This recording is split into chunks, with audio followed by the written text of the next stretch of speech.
Shia Waqf board के पूर्व अध्यक्ष सैयद वसीम रिजवी द्वारा सुप्रीम कोर्ट में लगाई गई एक याचिका से भड़के कई मुस्लिम संगठन।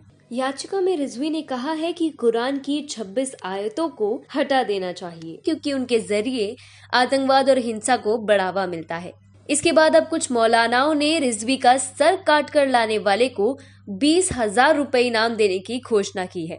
नमस्कार, TFI पर आपका स्वागत है और मैं दीक्षा नेगी आपको बताऊंगी कि कैसे वसीम रिजवी की एक दलील ने कट्टरपंथी मुस्लिम संगठनों के असली चेहरे को सबके सामने एक्सपोज कर दिया है।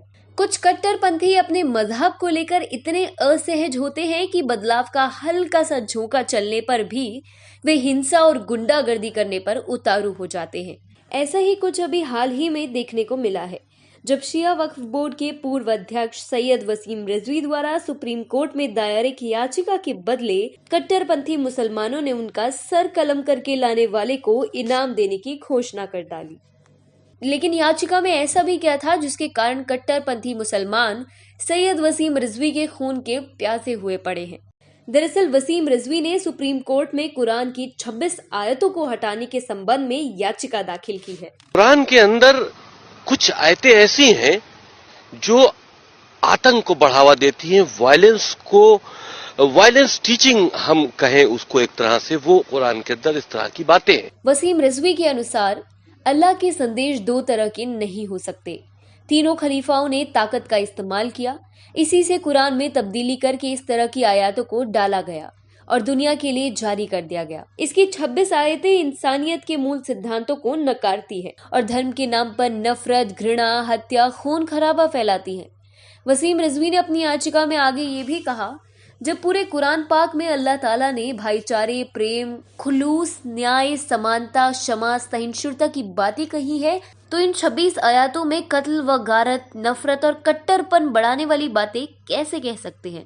इन्हीं आयतों का हवाला देकर मुस्लिम नौजवानों का ब्रेन वॉश किया जाता है, उनको जिहाद के नाम पर भड़काया, बहकाया और उकसाया जा रहा है। इन्हीं की वजह से देश की एकता, अखंडता पर खतरा है। फिर क्या था, कट्टरपंथी मुसलमान इस याचिका पर बुरी तरह भड़क गए और उन्होंने वसीम रिजवी के विरुद्ध जमकर नारेबाजी की, उनके पोस्टर जलाए। एक मौलवी ने यहाँ तक कह दिया कि कुरान से एक शब्द भी नहीं हटाया जा सकता क्योंकि अल्लाह खुद उसकी हिफाजत करता है। यही नहीं, कुछ मौलवियों ने वसीम रिजवी का सर तक काट कर लाने को कहा। कट्टरपंथी संगठन शिया ने हैदर करार वेलफेयर एसोसिएशन के अध्यक्ष हसनैन जाफरी डंपी ने वसीम रिजवी का सर काट कर लाने वाले को 20,000 रुपए इनाम देने की घोषणा की है। अपने आप को पैगंबर मोहम्मद का कलमा पढ़ने वाले और शिया घर में पैदा होने वाले बताते हुए उन्होंने कहा है कि रिजवी के बहिष्कार के लिए देश भर में अभियान चलाया जाएगा और उन्हें अपने कार्यक्रमों में बुलाने वालों का भी बहिष्कार किया जाएगा। वहीं दूसरी तरफ लखनऊ में मजलिस उलेमाए हिंद के महासचिव मौलाना कल्बे जवाद नकवी के अनुसार रिजवी का शिया बोर्ड या इस्लाम से कोई लेना देना नहीं है। मौलाना नकवी के अनुसार सभी शिया एवं सुन्नी मुसलमानों को इसके खिलाफ एकजुट होना चाहिए। ये खलीफा यजीद का वंशज है, इससे मुस्लिम घृणा करते हैं। कुरान पर बयान से देश की शांति व्यवस्था को खतरा है और दंगों की आग भड़क सकती है। गिरफ्तारी न होने पर माना जाएगा कि सरकारें भी इसमें शामिल है।